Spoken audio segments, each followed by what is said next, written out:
E começa o programa já falando de saúde. Para quem não conhece o programa, a gente sempre traz médicos renomados, pessoas realmente sérias, para que a gente possa entender melhor o funcionamento do nosso corpo. E olha, gente, nesses tempos de pandemia, muita gente já foi contagiada e conseguiu se recuperar, né? Mas aí temos um novo desafio. Quem já teve Covid provavelmente está vivendo as sequelas da Covid-19. É um tema novo que desafia bastante os profissionais da área de saúde. Só que no Brasil, cerca de 70% dos médicos relatam esse tipo de ocorrência. E para entender quais são as consequências neurológicas pós-Covid, é que eu recebo a doutora Ana Paula Pena Dias, que é membro titular da Academia Brasileira de Neurologia, uma médica excelente, uma simpatia. Quando eu digo excelência, é aquela médica que faz, assim, com amor a profissão, o exercício da profissão. E estuda muito, é por isso que eu confio tanto nela. Seja muito bem-vinda, muito bom te receber. Obrigada, minha querida. Forte abraço. Um abraço, um prazer. Convidar para sentar aqui, doutora. Muito obrigada, sempre pelo carinho, a forma como eu sou recebida aqui por você. Sempre. E não pode ser obrigada. diferente, não. A doutora Ana Paula chega aqui, fica todo mundo encantado, porque além de médica excelente, ela é linda, é de uma simpatia extrema, tão bom. Imagina, é um prazer. A Rede Vida aqui é muito gostoso, eu já vim aqui algumas vezes, já tive esse privilégio e eu sou tão bem recebida aqui. Isso aqui é uma casa, né, Clau? É uma casa. Nossa, o dia de vir aqui, para mim, é uma grande alegria, assim. Claro que tem um friozinho na barriga, tem a ansiedade que a gente já falou outras vezes, mas é uma ansiedade gostosa, do bem, porque eu sou muito bem recebida. Aqui é uma casa de pessoas do bem e muito iluminadas. Que bom, fico feliz da gente passar essa coisa boa para você quando você vem nos visitar. Vamos falar então dessas consequências neurológicas. Esse assunto, até eu acho que surgiu de tanto que eu perturbei a doutora Ana Paula, pedindo dicas, porque eu mesma senti muitos efeitos neurológicos. Compartilhei já com você que assiste o programa todos os dias, você sabe, né? Eu percebi a minha parte cognitiva muito complicada, falta de memória, mas também uma dificuldade de raciocinar. Às vezes eu pensava, falava outra coisa, e aí a gente conversou muito. E a doutora Ana Paula Pena estava me contando que não é só isso, tem mais coisas. É verdade, né? Exato, né? Então, assim, a Cláudia realmente começou, né? Ana, depois que eu tive Covid, puxa, eu fiquei tão mais esquecida, eu era tão rápida, eu era tão articulada, agora eu fico mais lenta, né? O que é isso e tal? E aí eu lia um estudo e tal, mandava para a Cláudia, falava, olha, vê se você se enxerga aqui. E realmente é isso, né, Cláudia? O que acontece é que hoje existem mais de 300 estudos no mundo todo a respeito de tudo aquilo que o vírus está causando do ponto de vista neurológico, né? Porque já está claro para os estudiosos que o vírus tem sim uma atração maior pelas células nervosas, aquilo que a gente chama de neurotropia, neurotropismo, né? Quer dizer, ele tem um tropismo, um chamego maior aí pelas células nervosas. Então, ele se aloja lá nos neurônios e ele pode provocar uma série de consequências. E isso ainda não se sabe muito ao certo, a longo prazo, como é que vai ficar. Mas o que a gente tem muito claro hoje em dia é que, por exemplo, as manifestações cognitivas, né? Assim como você, a Thaisa também me falou que tem, né? Que é do Merchan, o pessoal, muitas pessoas têm relatado um declínio cognitivo, as pessoas ficarem mais lentas, com dificuldade de concentração, de atenção, raciocínio, né? Mais devagar, a linguagem, né? A gente chama de afasia. A pessoa não consegue encontrar a palavra, ela quer falar aqui o vaso de flor e ela fica, sabe, tentando achar e não consegue achar aquela palavra. Então, essas manifestações, a gente sabe que elas existem, alguns estudos já comprovaram que elas estão aí. Agora, exatamente o porquê, qual o mecanismo e como isso vai se desenrolar a longo tempo, a gente ainda não sabe, tá? Agora, em janeiro, a Organização Mundial de Saúde, ela propôs uma grande força-tarefa, e cerca de 30 países se comprometeram a formar aí um banco de dados gigante com milhões de pacientes que foram infectados e que estão sofrendo, que estão passando por isso. E vão alimentar esse banco de dados justamente para a gente ver se lá na frente a gente consegue encontrar algumas respostas sobre isso. Perfeito, porque é uma doença nova, né? E como doença nova, as coisas vão sendo descobertas dia após dia com tantos estudos acontecendo, né? Hoje, por exemplo, é Dia Mundial da Prevenção ao Câncer. E eu estava olhando que tem duas relações da Covid-19 com uma resposta até positiva para alguns tipos de cânceres, né? Exatamente, né? Uma em relação aí a um tratamento do câncer, outra em relação à pessoa que teve o Covid e parece que o câncer melhorou, né? Enfim, então isso, o porquê que isso acontece, né? Ainda é uma incógnita, mas as possibilidades seriam, será que a questão do Covid, pela tempestade de citocinas que a gente fala, né? Que é a tempestade inflamatória que acontece com o nosso sistema imunológico, será que isso também não interfere na evolução da neoplasia do câncer, na resposta ao tratamento? Parece que sim, em alguns casos, né? Eu li que um paciente que tinha um linfoma de Hodgkin, ele teve a remissão da doença porque contraiu o Covid. E aí eu estava lendo também que pacientes que fazem tratamento de câncer de próstata, eles, não sei se eles não pegam Covid ou se eles não evoluem para fase grave, sabe? Eu achei bem interessante também isso. Então, e aí a probabilidade, assim, a maior chance é que isso tenha relação com a resposta inflamatória, a tempestade de citocinas que acontece, né, no nosso corpo quando a gente tem, quando pega o Covid, e também no pós-infecção, pode ocorrer aí uma autoimunidade, né, formação do sistema imunológico para tentar aí combater toda aquela resposta inflamatória que aconteceu. Então, realmente, ainda é uma incógnita, a gente tem muito a caminhar nesse sentido, né? A gente sabia lá atrás que o Covid sim afetava o sistema neurológico, porque a gente logo viu, né, Cláudia, muito paciente com AVC, como primeira manifestação do Covid, muito Covid com dor de cabeça, logo no início dos sintomas. A própria perda de olfato, ela é uma manifestação neurológica, porque nada mais é do que a invasão do vírus pelo bulbo olfatório e acometimento do nervo olfatório, né? Então, a gente já sabia que o nervo e o sistema o vírus, desculpa, e o sistema neurológico, eles estavam ali muito próximos. E agora, no pós-Covid, com um número de pessoas maior, a gente está podendo observar que essas consequências aí parece que a longo prazo vai ser talvez um pouquinho mais difícil. Você falou de dor de cabeça. O meu marido, por exemplo, depois que ele teve Covid, ele nunca tinha dor de cabeça. Ele tem dor de cabeça com frequência. Exato. Ele teve muita dor de cabeça durante o Covid, eu também tive muita dor de cabeça durante o Covid, mas continuou. Exato. Por que isso? Então, assim como o declínio cognitivo, uma das principais queixas aí das manifestações pós-Covid é uma dor de cabeça persistente e que responde muito mal ao analgésico comum, né? Então, aquele analgésico que você está acostumado ali, que você pega na farmácia e que você fica bem, ele já não dá conta na cefaleia pós-Covid. Então, a gente ainda também está estudando isso, quer dizer, será que ocorreu uma irritação das meninges? Será que ocorreu uma irritação das terminações do nervo trigêmeo, que é um nervo aí responsável pelos gatilhos das crises de dor de cabeça? Será que o endotélio, né, os vasos aí do cérebro, eles estão inflamados ainda, causando dor de cabeça? Tem algumas hipóteses sendo pesquisadas nesse sentido, mas então, seria interessante a gente fazer exame para descobrir o que está acontecendo? Então, na prática, nós neurologistas, a gente observa isso. Quer dizer, apesar dessas perguntas que eu acabei de fazer, na prática a gente vê sim que existe essa maior dor de cabeça, uma dor de cabeça persistente e também mais declínio cognitivo. Os exames, como você está dizendo, dependendo do caso, a gente pede sim uma ressonância, uma angiorressonância venosa. Será que o paciente teve uma trombose venosa cerebral? É possível. Então, alguns exames a gente vai pedir. Mas na maioria das vezes a gente não encontra nada em exame nenhum. tá?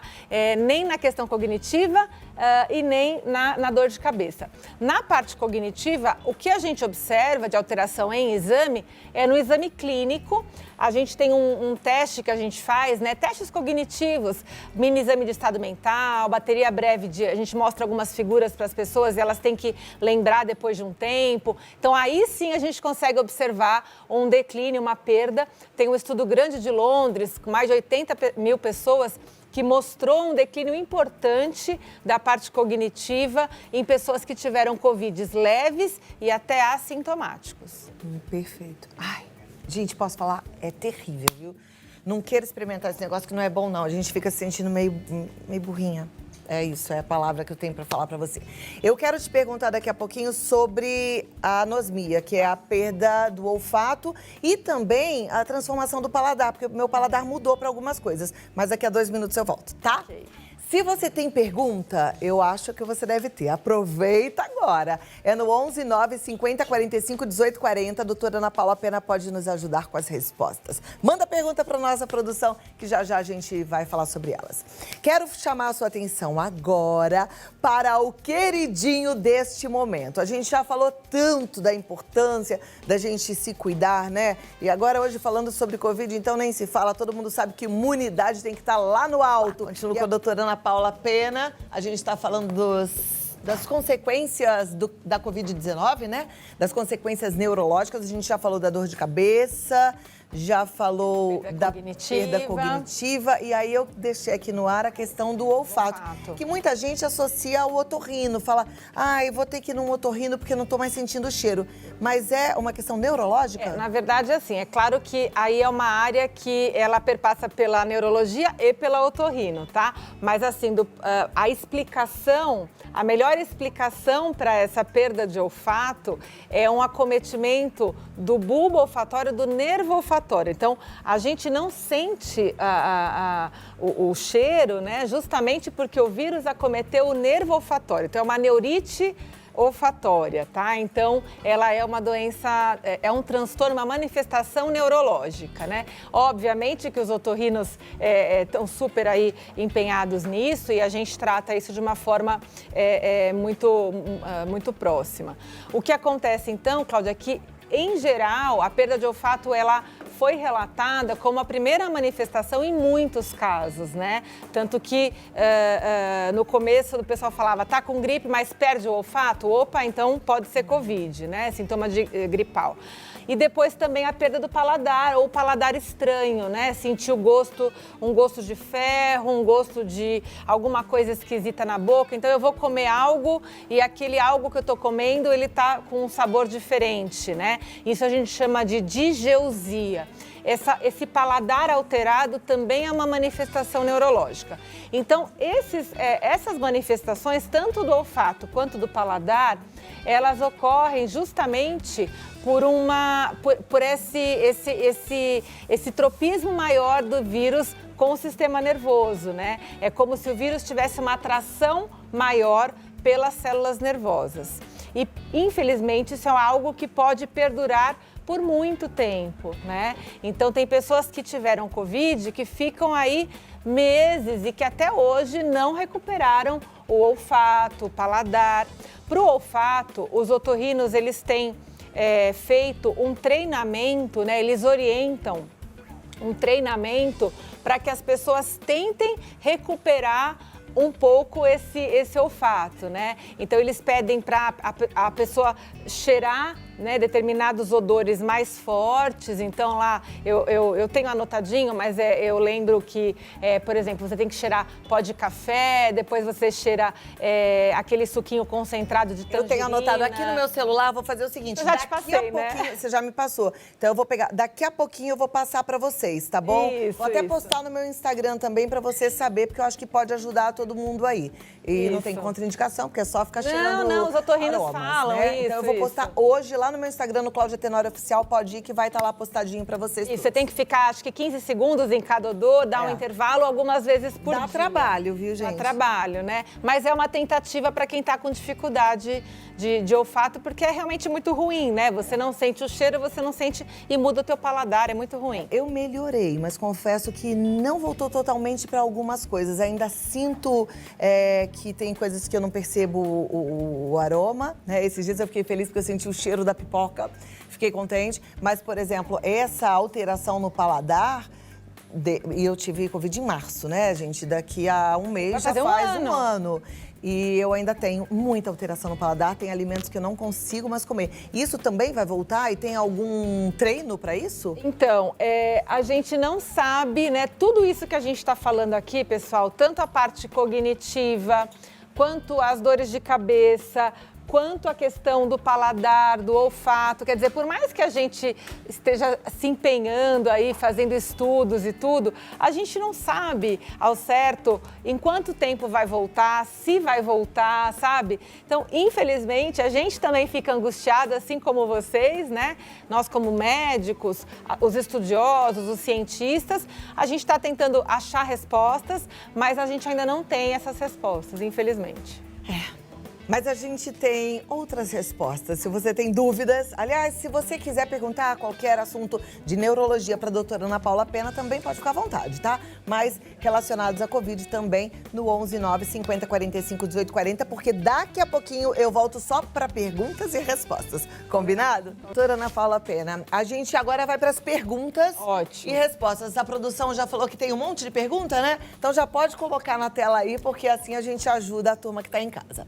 Ó, depois de contrair a Covid-19, meu paladar ficou alterado. Sempre sinto um gosto ruim na boca a qualquer hora do dia. Qual médico devo procurar para solucionar isso? Então, veja, a grande questão é que vai ser muito difícil a gente conseguir te ajudar para solucionar. Como eu estou colocando aqui, a gente ainda não sabe de que forma a gente vai solucionar isso, tá? Existe aí a questão do otorrino, você pode procurar o otorrino para ele tentar te orientar esse treino olfatório, porque acredita-se que melhorando o olfato e paladar, eles são muito próximos, né? Então, acredita-se que melhorando o olfato, você pode melhorar também o paladar. E também existe um treino para o paladar, né? Quando você coloca também algumas substâncias aí na língua que pode estimular o teu paladar. O especialista vai ser o otorrino. Agora, solucionar isso é que a gente não sabe se a gente vai conseguir, tá? É importante sempre, eu acho que toda vez que a gente busca uma ajuda médica, a gente tem que ter claro até onde a gente vai. E hoje, nesse momento, a gente não está prometendo aí grandes coisas nesse sentido, infelizmente. Porque é tudo novo, né, gente? Para todos, para os pacientes e para os médicos. E quando eu percebi a minha alteração de olfato e de paladar, eu me lembrei muito da época que eu fiquei grávida, principalmente do Gabriel, que eu tive mais alteração de olfato e paladar. Que eu sentia, assim, aquelas coisas que eu amava, eu não podia nem mais sentir o cheiro, eu comia, o gosto era diferente. Aí eu fiquei pensando no pós-Covid que podia ter alguma relação, sei lá, com essa também transformação na gravidez, que eu não sei se estava ligada a alguma parte hormonal. Na gravidez, né, o que a gente sabe é que é mais hormonal realmente. Os hormônios da gravidez, eles alteram sim a nossa percepção de olfato e de paladar, né? E às vezes algumas coisas geram náusea e às vezes até vômito. Nesse caso da Covid é um pouquinho diferente o mecanismo, porque ocorre sim um acometimento dos nervos que levam a informação, tanto do olfato quanto do paladar. Tem um remedinho que trata esse nervo? A gente adoraria, mas ainda a gente não descobriu. Quem sabe daqui a algum tempo, daqui a alguns anos, a gente fala, toma essa pílula mágica que vai resolver. Hoje a gente ainda não tem esse comprimido mágico. Ai, tá bom, vamos torcer. Próxima pergunta, então, vamos lá pra tela, gente. É normal ficar sentindo um cheiro ruim do nada, mesmo que não tenha nada fedido por perto? Então, o cheiro ruim, você viu como as mensagens são parecidas? O cheiro ruim tem a ver com o gosto ruim. né? Então, é normal no pós-Covid, algumas pessoas relatam sim, um cheiro tipo de enxofre, de ovo podre, de peixe estragado, que é uma coisa bem desagradável, né? Então, Do nada. Exato, isso pode vir meio... então, realmente pode acontecer e o mecanismo é muito parecido com esse do que eu acabei de dizer. Também é neural. Também é por acometimento do nervo olfatório nesse caso e do outro dos nervos relacionados ao paladar. Bom, vamos lá, próxima pergunta. Tenho confundido demais as palavras. Antes da Covid-19 isso não acontecia. Será que vou ficar falando errado para sempre, igual o Cebolinha? Eu adorei sua pergunta porque eu também tenho essa dúvida. A Cláudia sempre me pergunta isso, né, Cláudia? Eu fico angustiada, porque, gente, é meu trabalho, imagina. Aí a palavra some, Mas olha, os seus telespectadores te amam tanto, né? O pessoal que está em casa gosta tanto, é tão fiel a você, que eu tenho certeza que o pessoal te perdoa e continua te aplaudindo e te amando, viu? E tá tudo certo, né? A gente é super compreensivo. Aliás, atrás, né, da câmera tem seres humanos aqui também. A Cláudia é um ser humano incrível que passa por problemas assim como todos nós. E tenho certeza que todo mundo compreende e continua te amando mesmo assim. Talvez até mais. Obrigada, gente. E o que acontece, né, Cláudia, é que sim, a gente tem é uma das sequelas do Covid, né? A dificuldade de fala, né? Eu tenho, inclusive, até uma paciente que é professora e que eu tive que afastar do trabalho porque ela, na hora de passar a lição para os alunos, ela não lembrava a palavra. E, inclusive, de ensino fundamental, veja. Então, a coisa, ela é bem importante, tá? Mas, nesses casos, a gente já sabe que o treinamento cognitivo, né? Você treinar bastante a leitura, treinar, existem hoje em dia métodos de escolas de treinamento cognitivo para ginástica cerebral. Às vezes a gente indica também que pode funcionar, né? Então, quanto mais estímulo a gente fizer, a gente está estimulando a plasticidade neural para que o cérebro faça novas conexões e que a gente possa reverter isso. Então é mais ou menos o que acontece quando os idosos entram lá numa decadência que a gente chama de transtorno cognitivo leve. Se ele vai, por exemplo, fazer aquelas escolas, os exercícios, eles melhoram. Isso. A gente também. Também. Pronto, vou me matricular naquela Supera, já veio aqui. Eu ia falar, mas eu não sabia se eu podia falar. Não, eles já vieram aqui uma vez, eu fiz vários exercíciozinhos no ar para mostrar o trabalho deles. Já podem contar com a minha matrícula, mas tem que ser de graça porque eu já fiz a propaganda. Brincadeira.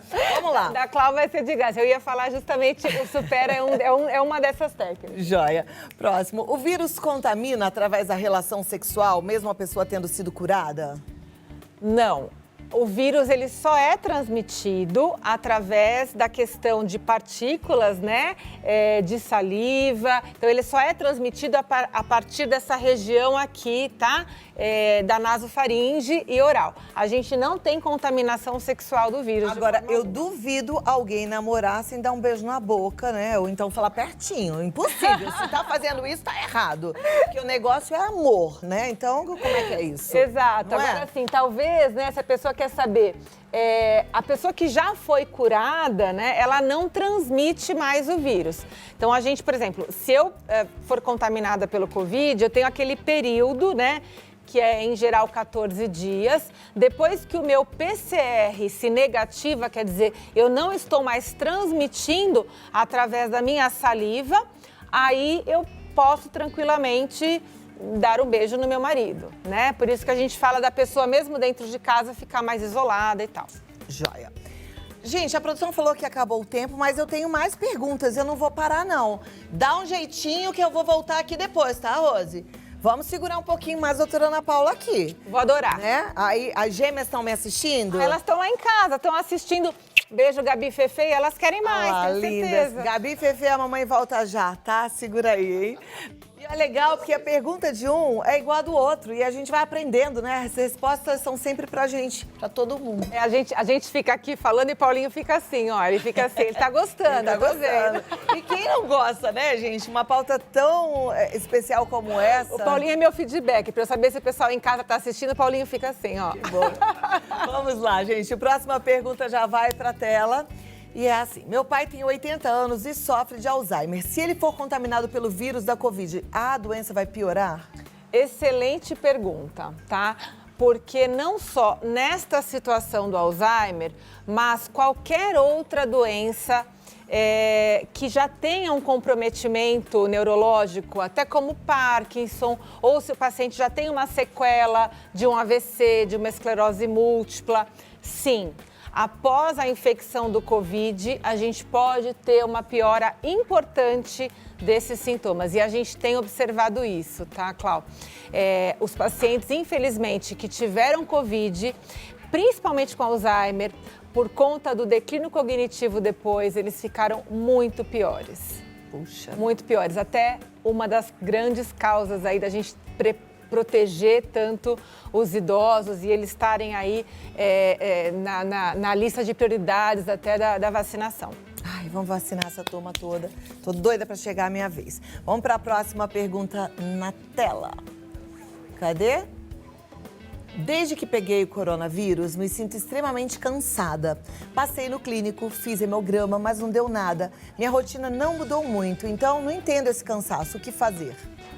Além desses sintomas neurológicos que eu falei, né, dor de cabeça, perda de olfato, declínio cognitivo, que pode durar meses, que a gente não sabe exatamente o que acontece, existem outros sintomas como o cansaço, a fadiga, a dor no corpo, a mialgia, que a gente já sabe que sim, pode perdurar muito tempo, tá? Tem um monte de estudo que já confirma isso, que já comprova isso. E o que a gente pode fazer? Também não sei te falar. Infelizmente, assim, eu não posso aqui falar o que eu acho, né? A gente tem que falar aquilo que está baseado em evidência, né? A medicina, independente do que eu, Ana Paula, faria, a medicina, ela é baseada em evidência, tá? Então, pessoal, o que eu posso dizer para vocês é que medidas, aquilo que a gente faz para ter uma vida mais saudável, então, caprichar na alimentação, o sono, né? Cuidar muito bem do seu sono, tentar cuidar da sua questão de saúde mental. Se você fizer isso, você vai estar contribuindo para que esse cansaço não aumente, tá?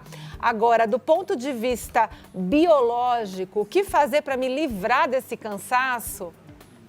A gente não sabe ainda. Porque para se livrar do cansaço é o mesmo de se livrar dessa dor de cabeça, é o mesmo de se livrar desse declínio cognitivo. A gente ainda não sabe. Talvez, quem sabe, daqui, sei lá, algumas semanas a gente tenha uma vitamina, um remédio. E aí eu vou com o maior prazer vir aqui para contar em primeira mão para vocês. Mas hoje a gente ainda não tem isso. Perfeito. Eu sinto também cansaço. Na verdade, eu e o Ricardo, a gente começou a sentir esse cansaço logo após a Covid e você deu uma dica maravilhosa, porque assim, eu faço exercício físico bem disciplinada todos os dias e faço bastante, levo a sério. Ele não. O que acontece? Ele tá muito mais cansado do que eu. A gente senta pra ver um filme, ele dorme muito mais rápido, né? Não, eu também durmo de vez em quando no filme, sim, entendeu? Mas assim, muda. Sim. Então eu tenho mais pique, mais disposição e eu tenho certeza que é por isso, porque eu tô sempre ali tentando me ajudar, né? A gente tem que se ajudar. E tem também a história do climão, né, gente? Do luto coletivo, que se a gente não alimentar a nossa cabeça de bons pensamentos, exercício físico também ajuda bastante, a gente acaba entrando nesse clima que é pesado. Então a gente precisa sempre exercitar o poder da gratidão, fazer aquela higiene mental, né? E tomar as providências necessárias para viver cada vez melhor, certo? Por isso que você é tão linda. Muito obrigada. Doutora, agora o tempo acabou. A produção falou que agora chega. Então volta logo, tá? Não demora. Muito obrigada. Doutora Ana Paula Pena. Gente, com a telemedicina é tão maravilhoso porque você de qualquer lugar do Brasil, do planeta, pode ser atendido pela doutora Ana Paula. Tô falando isso porque agora ela virou a médica da minha mãe, que mora no Rio. Ela tá em São Paulo, minha mãe mora no Rio e tá dando super certo. E eu sou muito grata porque ela tem um carinho enorme com a minha mãe, eu sei que com todos os pacientes. Pode mandar mensagem pelo Instagram ou entrar no site, tá? O site é neuroanapaulapena.com.br ou no Instagram, DRA Ana Paula Pena. E aí você já tem toda a dica e a facilidade para fazer sua consulta com ela. Até a próxima. Obrigada. Obrigada. Muito bom você aqui com a gente. Aprendemos, né? Aprendemos.